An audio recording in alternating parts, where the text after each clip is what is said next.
From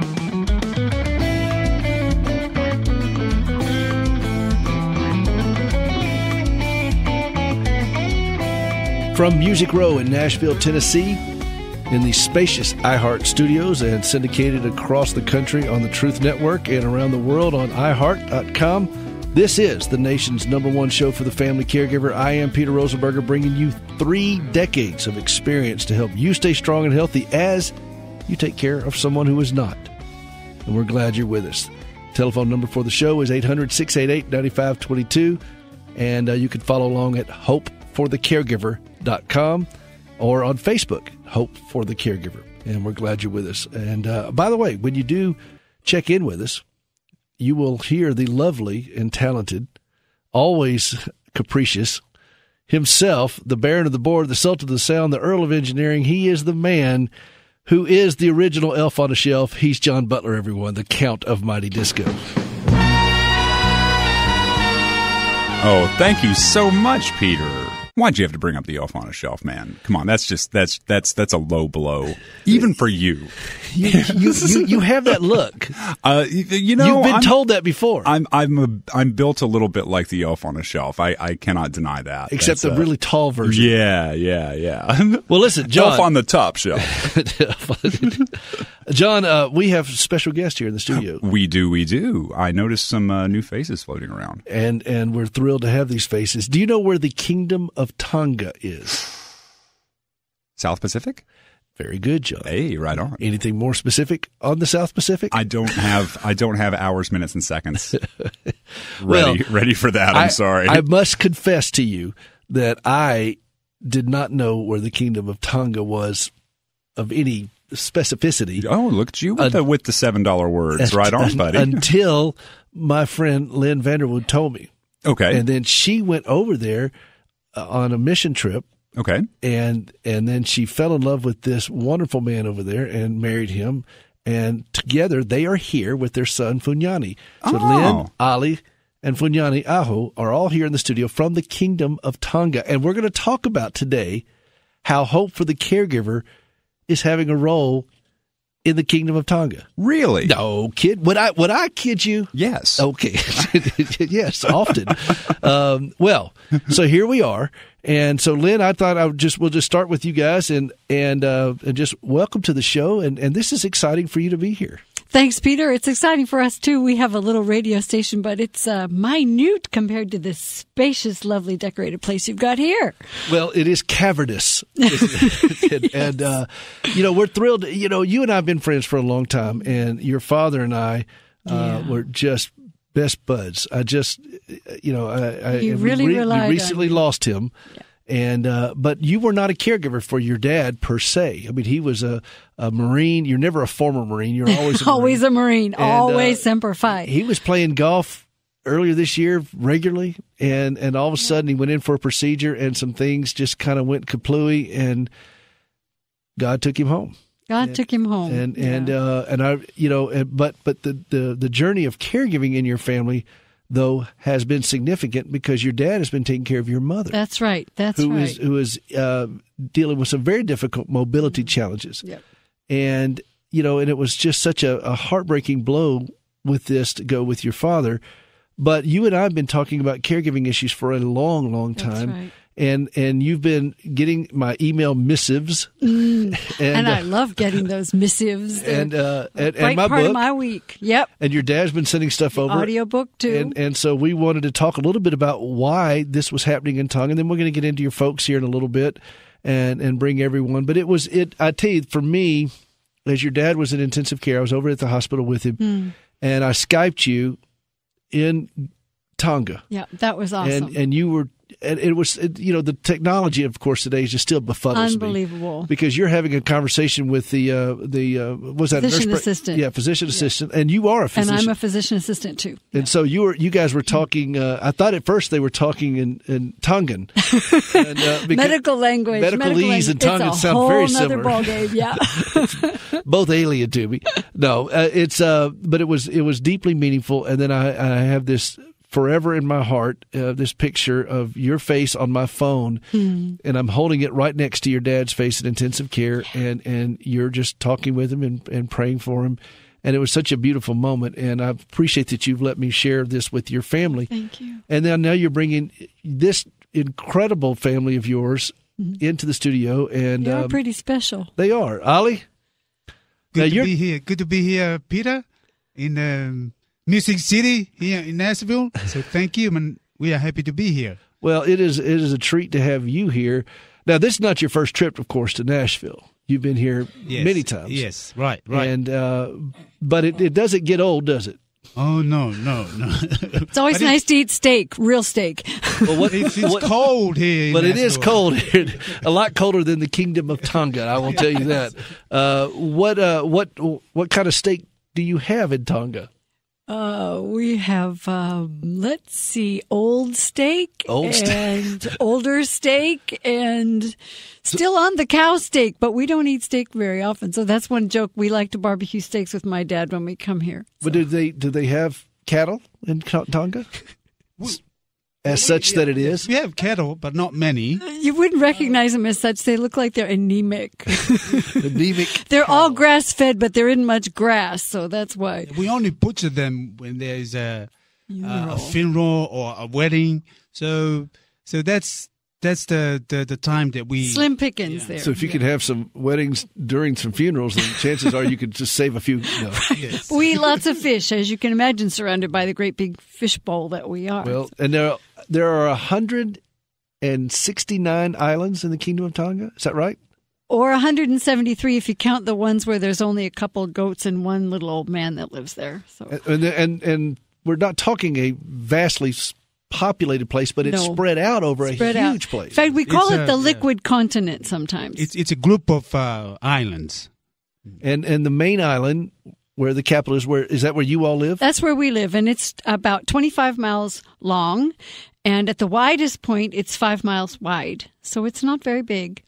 What kind of planes land on this? Well, actually, they land a 777, but only if they have a pilot who can make a really fast stop on a very short runway. Shout out to that pilot. Yeah. I'm telling you, he's amazing. Props to that dude. No, stop it with the puns there, Peter. Come on. They use jet engines now. You know that. Props. But on the outer islands, we've taken the 3-day boat ride to the farthest most island of Tonga. And that's actually where I met some caregivers that really impacted my life. But we've also flown there, and there's a grass airstrip, and the plane flies there once every 3 weeks. So the other 2 weeks and 6 days of the month, the horses are out on the airstrip. Well, I landed. I was coming back from Delaware, and I was flying with a buddy of mine who has a small plane, and we landed someplace in West Virginia. And to fuel up. And I asked the guy, I said, how do you guys keep deer off of the runway? And he said, how did you solve that problem? He said, with a 30-06. And I thought, well, okay, I guess that works. So I don't know if that's something that goes on in Tonga. But now, are you all, where do you get a lot of your equipment from? I mean, as far as supplies and so forth.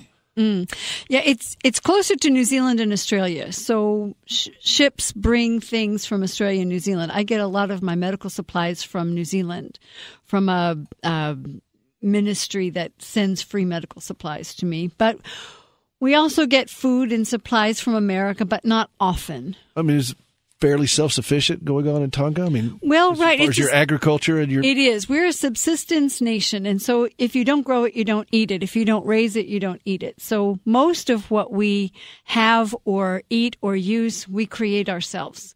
Now, in the last 10 years, some Chinese have come and opened up little shops, and they bring containers of Chinese goods to our place. But in general, most Tongans live on what they can make or grow or raise. Now, what is the closest city in New Zealand? Auckland. Auckland, okay. Yeah.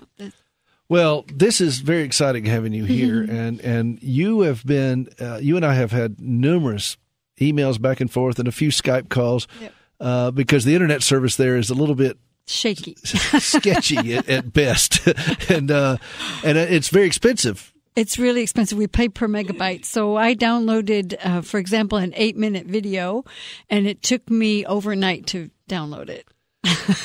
John, I don't know that would be a place where you would flourish. I grew up with that, Peter. I've been here for the entirety of the internet. Well, but I don't think you could go back. This is correct. Once you've stepped into this world, you can't go back, John. But I understand that connectivity is a major thing out there, and that's hopefully there's some interesting things coming around that'll change that. But that's a big deal. Yeah. Well. We do have the coconut wireless, and that's how we pretty much communicate in Tonga. You tell somebody something that you want everybody to know, and you pick the person who's the busybody in the neighborhood, and then everybody knows within half an hour. So I think I've worked with that person before. So there's 3 mass communication devices: telephone, telegraph, teletongan. Is that what you're saying? Teletongan, that's right. So how long were you working on that one? I just came up with it, John. I just came up right now. It just flew out of my mouth, and I was, I do the best I can with what I got, John. And look, you and I have had lots of conversations because as your dad was caring for your mother, you saw a great need to minister to him and to help equip him in this journey. But then you started seeing this apply where you were on the mission field. That's right. And we're going to spend some time on the show today talking about that. We're going to go to a break here in just a minute. But this has been, for me, very deeply rewarding. That we would have this kind of connection all the way across the world. And I remember when I wrote my book, Hope for the Caregiver, which you can get in bookstores all across the country. John makes me do that. Because it's your job. But when I wrote this book, my father told me, he said, once you put it out there, you never know where it's going to go. Yeah. You never know. And I had never dreamed Tonga. And then somebody came up to me at church, and there's a Bible study that meets in Mexico that also is going through my book. And that's a whole group of them come to meet and go through it. And we really need to get it probably translated into Spanish. I don't know about getting it translated for Tonga. That's a little bit of a challenge, I would think. Wouldn't be a big audience, actually. Now, English is the predominant language, or? Well, in my husband's generation, so those people who are 45 and younger, they're learning English earlier in life and using it a little bit more. But the older generation, the ones who are caring for their 80 and 90-year-old relatives, they're not so fluent in English. Well, and then that could be a very big problem. FunGani, what about you? How's your English? Good. Is your English good? Okay. Yes. Now, do you speak how many languages? Just 2 or more? Yes, I speak 2 languages. Well, that's awesome. I'm doing good with just 1. And we got to take. Don't be too generous with yourself. We got to take a break. This is the nation's #1 show for the family caregiver, and we're going to talk about how this program, Hope for the Caregiver, the book, the message, the passion of what we're doing on this program is going across the world. We'll be right back. I'm Gracie Rosenberger. 20 years ago, I walked for the first time on 2 artificial legs, and I'll never forget that day. That day, I not only walked, but I happened to see a documentary about Princess Diana's work with amputees in Southeast Asia. Watching her with people who now looked just like me, I knew in my heart God was calling me to reach fellow amputees with practical help through prosthetic limbs and the life-changing message of the gospel. Since 2005, we've done just that through Standing with Hope. It's the Evangelical Prosthetic Limb Outreach my husband Peter and I founded. By training and equipping local workers in developing countries, we are changing lives one leg at a time. We also collect used limbs, and we work with inmates at a local prison. They volunteer to disassemble the limbs in order to recycle the usable parts. A woman with a broken body working with broken lives in a prison to reach other broken lives in order to point to the one who was broken for us. That's what's happening every day at Standing with Hope, and we invite you to participate with us. Go to standingwithhope.com, please, and learn how you can get involved. I'm Gracie Rosenberger, and by God's grace, I am Standing with Hope. For more information, visit standingwithhope.com.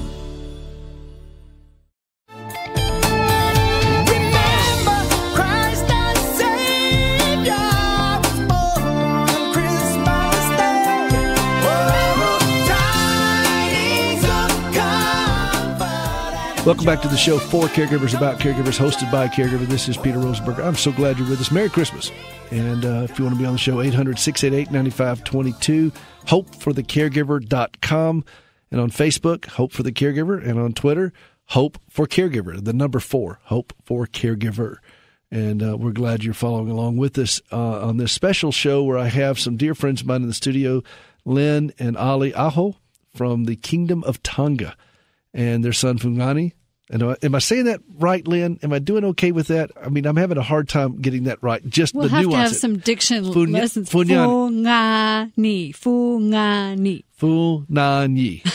Almost. If you could, I think there's a G in there you're missing. Funga. NG, like the word sing. FunGani. Oh. NG is one letter in the Tongan language, so it has a nga sound. Okay, well, I'm going to work on that. I want to work on that a lot. But we're glad you're with us. And Lynn and I have been friends for a very long time. And when she went onto the mission field, we had no idea that the efforts that we're doing with caregivers would stretch all the way into the Kingdom of Tonga.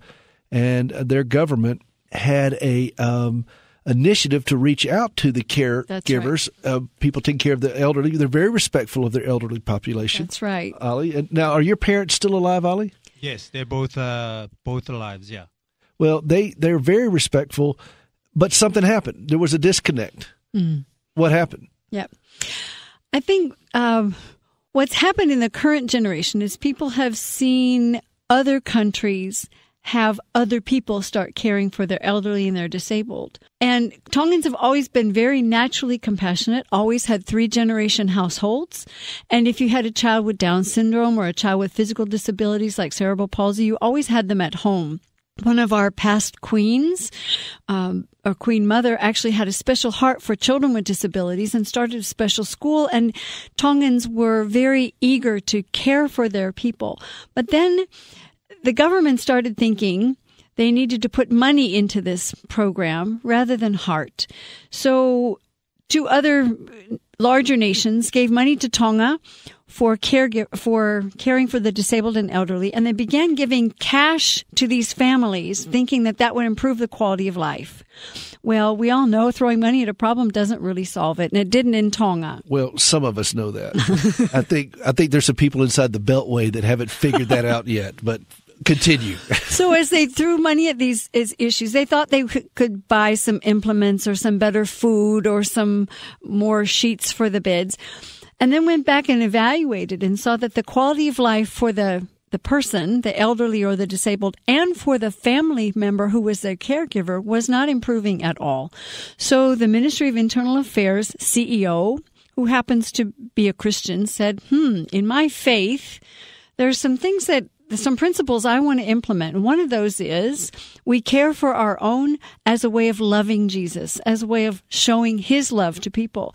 So she decided to have a workshop for caregivers to teach them some practical skills like nutrition and skincare. But she said also to me, can you teach them more about the heart of doing this?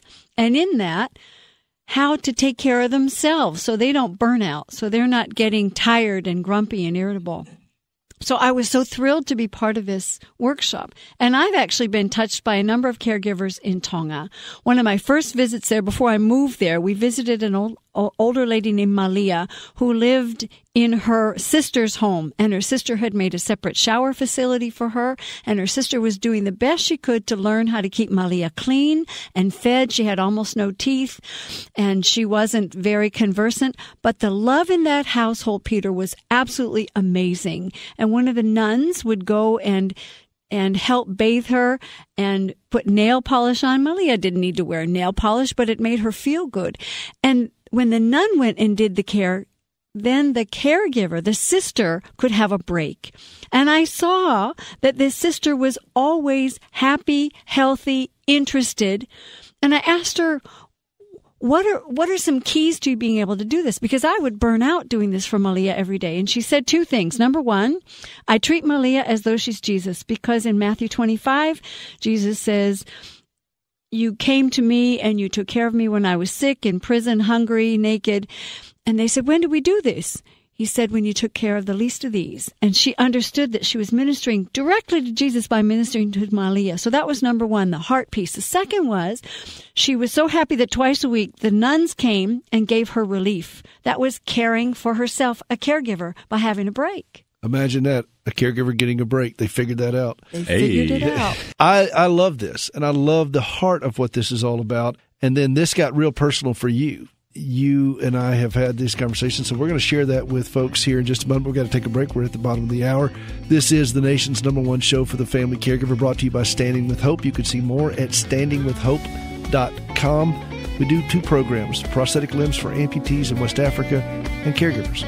We're caring for the wounded and those who care for them, and you can help do it. Standingwithhope.com. This is Hope for the Caregiver. We'll be right back. Hi, this is Jeff Foxworthy. 65 million Americans serve as a caregiver for a sick or disabled loved one. If you're one of them, then listen to my friend Peter Rosenberger's show. He's got redneck tendencies, but he's really good at what he does.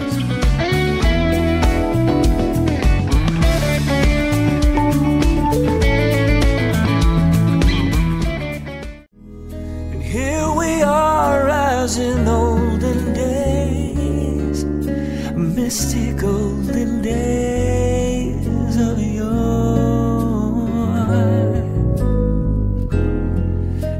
Welcome back to the show for caregivers, about caregivers, hosted by a caregiver. This is Hope for the Caregiver. I am Peter Rosenberger, bringing you 3 decades of experience to help you stay strong and healthy as you take care of someone who is not. Why are we doing this? Because 65 million Americans are doing this right now. And it's a tough time, particularly during the holidays. And we want to make sure you know, as a caregiver, that you're not alone, number one. And number 2, that there are practical resources to help you stay strong, to be able to stay calm in this, and even be joyful. And that's where we're going to also bring resources to your heart. And we're talking today with a longtime friend of mine, Lynn Vanderwood Aho.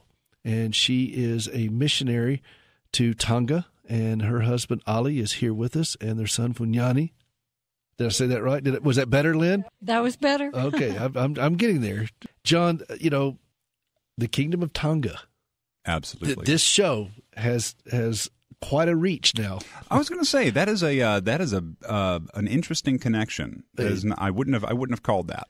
Well, I wouldn't have either, but Lynn did, and she was there. So you started getting emails. Your father was taking care of your mother. Yep. And she's got some significant mobility issues and so That's forth. Right.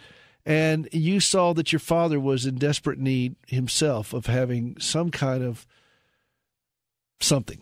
Right. I saw that for sure. And you and he started corresponding, and he started forwarding on stuff that he was reading from me.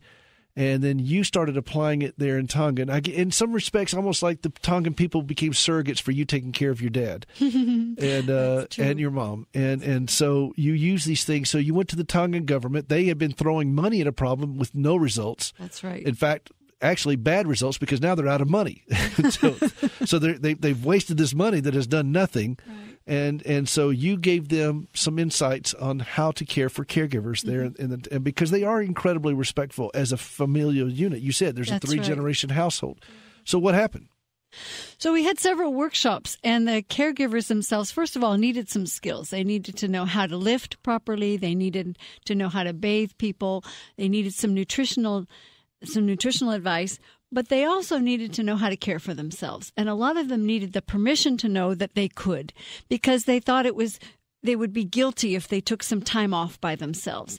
Even there was an aged care course that was being run privately by a training institution, and a lovely lady named Betty Blake has about 30 women who are caregivers for elderly, or helping family members be caregivers for their elderly family member.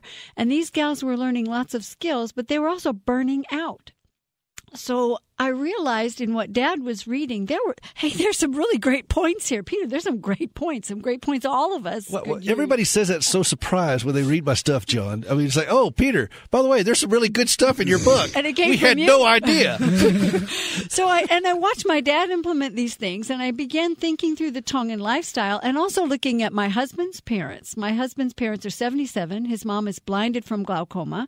His dad had worked in the farms all of his life and suddenly had to come back home, do the cooking, do the washing, do all the shopping. And I watched what my dad was doing to stay healthy. And I watched Ali's dad get a bit frustrated, a bit tired, a bit cranky, and started thinking, how can I apply these principles of rest and self-care and joy and laughter and sharing the load? How could I share this with people from a Tongan perspective so they would receive it and not feel guilty taking care of themselves? So, did it work with Ali's dad? Yeah. He didn't go to the workshop, but there was a TV program that Lynn was talking on. So TV program. You're a TV star in Tonga. And, yes. He was watching that program, and he said he learned a lot from that program that and they replayed a few times. Now, is your dad a good cook? Yes, he's.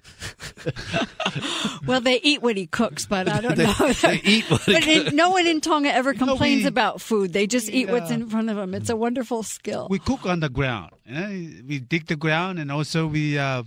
Well, it saves a lot of cleanup time. Sure does. Just throw your plates away because they're banana leaves anyway. But I saw Ali's dad start doing some wise things, start sharing the load. For example, another woman would come in and do their laundry, and he would have a break. But they also live in close proximity. I mean, he can walk 2 minutes across the street and be at his brother's house and have a break, even 20 minutes, just go and talk to his brother and leave his wife home alone, but she could hear him out the window. But he was taking a break, which was essential. He was doing it a couple of times a day. He was sharing the load. He was also leaning on his church for support.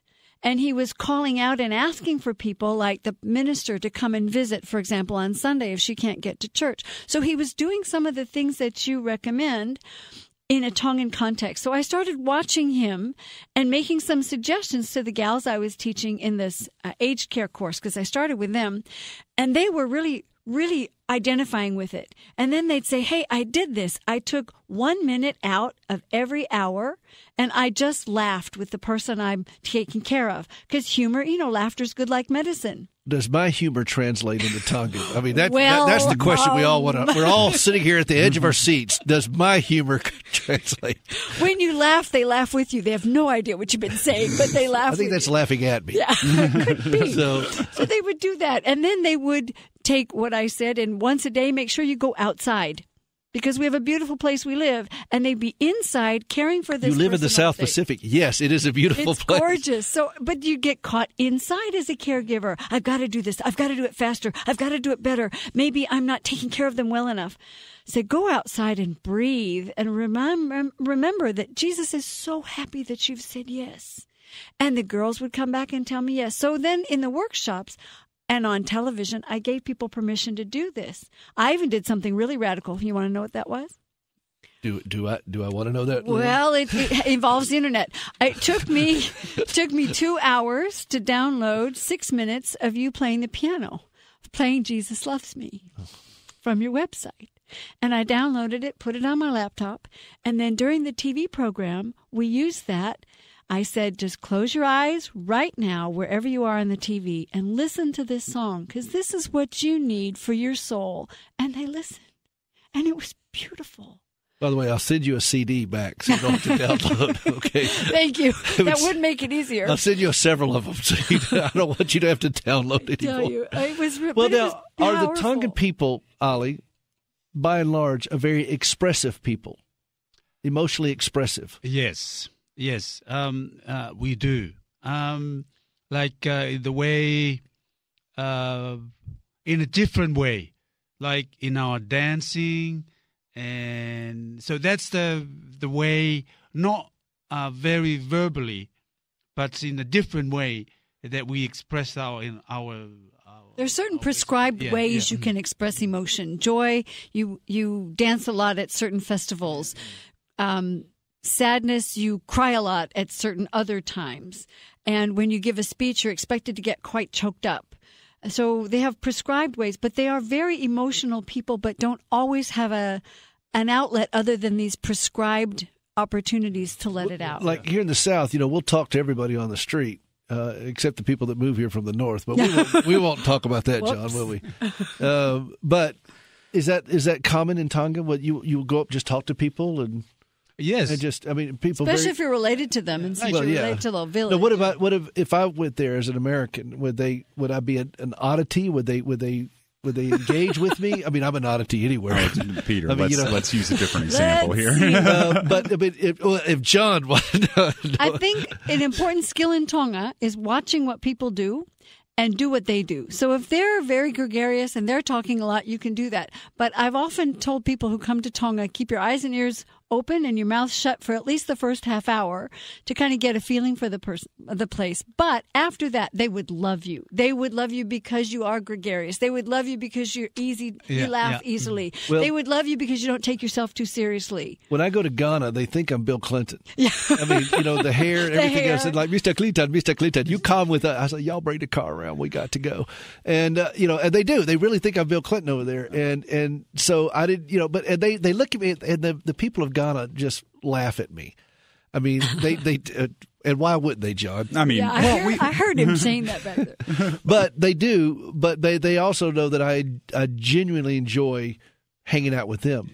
Now, when Gracie goes to Ghana and she wears her artificial limbs uncovered, so she's wearing either a skirt or something like that, but she wears her legs uncovered.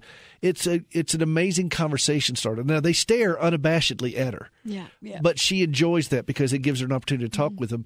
Mm-hmm. What would a woman with a disability like Gracie's, expect when she goes to Tonga? Would she be engaged in conversation, or would there be a little bit of distance? Or well, I think people will be surprised to see.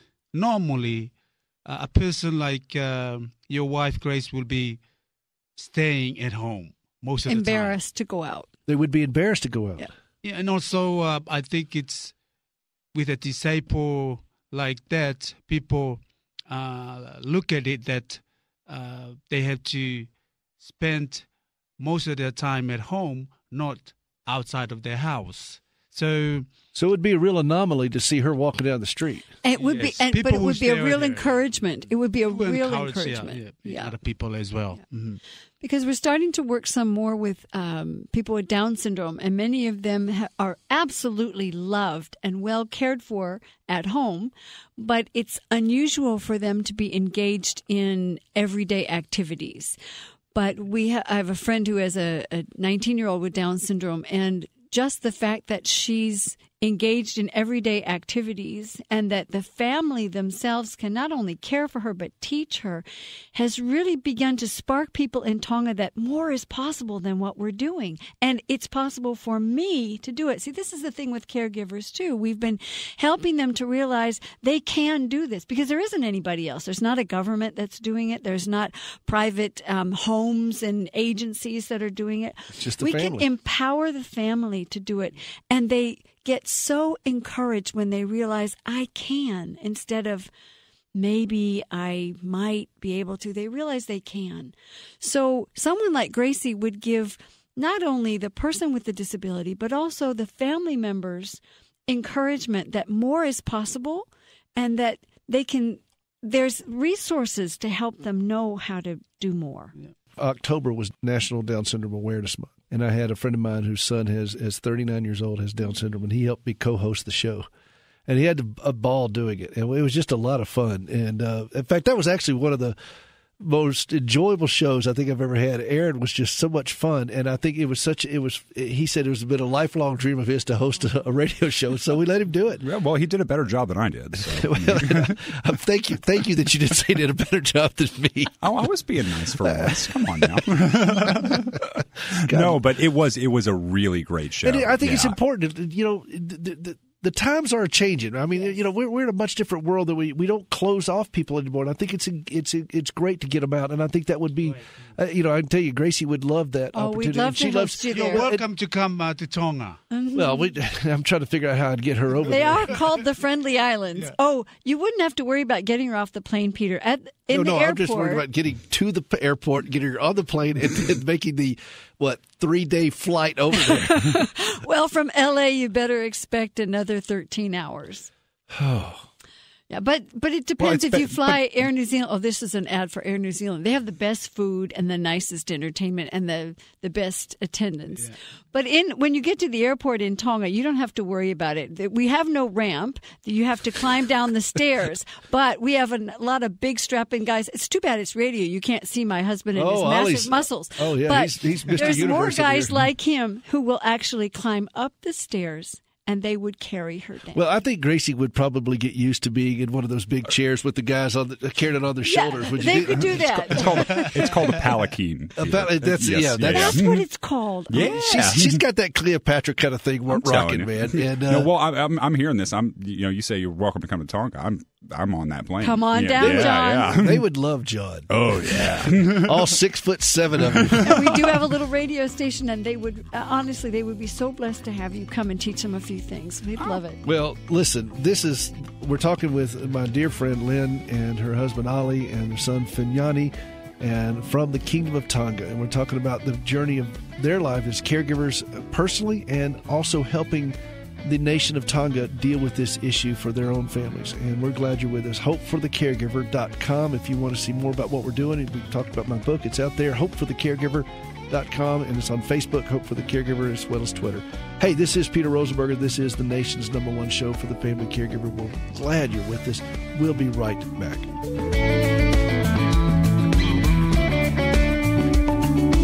I'm Gracie Rosenberger. 20 years ago, I walked for the first time on 2 artificial legs, and I'll never forget that day.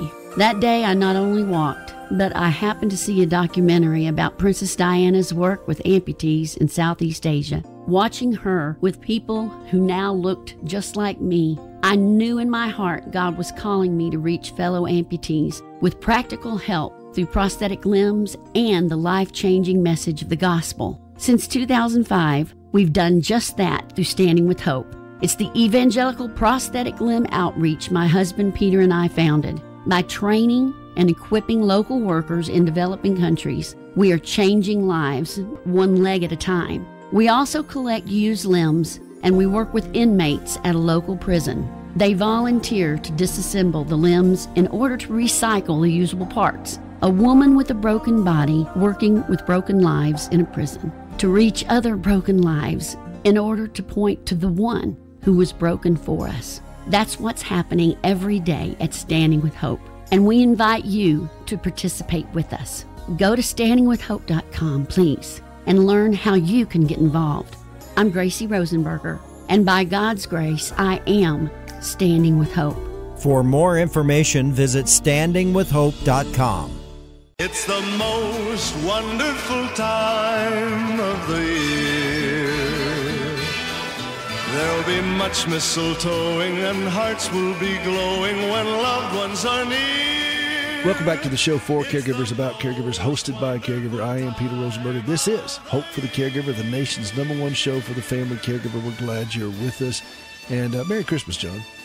Merry Christmas, Peter. We're glad. This is such a treat to have my dear friends Lynn and Ollie here from the Kingdom of Tonga, and we're going to get back to them in just a second. I want to tell you a little bit more about what we're doing with Standing with Hope, because this time of year, a lot of people are looking for something to get involved with, and this Standing with Hope is the presenting sponsor of this show. And we have 2 ministry functions that we do. One is the prosthetic limb outreach, and we recycle prosthetic limbs. So when you're hanging the stockings by the chimney with care, put a leg in it. And I'm sorry, John. I can't work with you, man. This is why we can't have nice things. And we collect used prosthetic limbs from all over the country, and we recycle all the usable parts. So this was the vision of my wife Gracie when she lost both of her legs as a result of this horrible car accident she had 34 years ago. And she wanted to be able to put prosthetic limbs on her fellow amputees and use it as a way to share the gospel. I mean, it's an astounding ministry. And we've been doing it for 12 years in the country of Ghana in West Africa. And we'll take a used limb that comes in, and it goes to a local prison run by Core Civic, and inmates volunteer to disassemble the limb for us. They'll all the way down to the screw level, and anything that can be recycled. Now, not all of it can be, but anything that can be, the feet, the pylon, the knees, the sockets, the adapters, all those things, we'll send over to Africa, along with purchased items that we'll do. And then we train and equip local workers to build limbs for their own people. And it's truly the gift that keeps on walking. If you give a leg to somebody, he's going to be able to walk. If you teach somebody how to make limbs, hundreds are going to walk. And if you do both while sharing the gospel, then they're standing with hope, and that's what it's about. And the other ministry we have is this program area with the caregivers of what we're trying to do. So we're ministering to the wounded and those who care for them. And Core Civic is a big part of that, helping us with this faith-based program that, like many that they have, where inmates get to do this and participate with this. So we're very grateful for them. CoreCivic.com if you want to see more about that. Listen, we got to wrap up with Lynn for just a few more minutes here.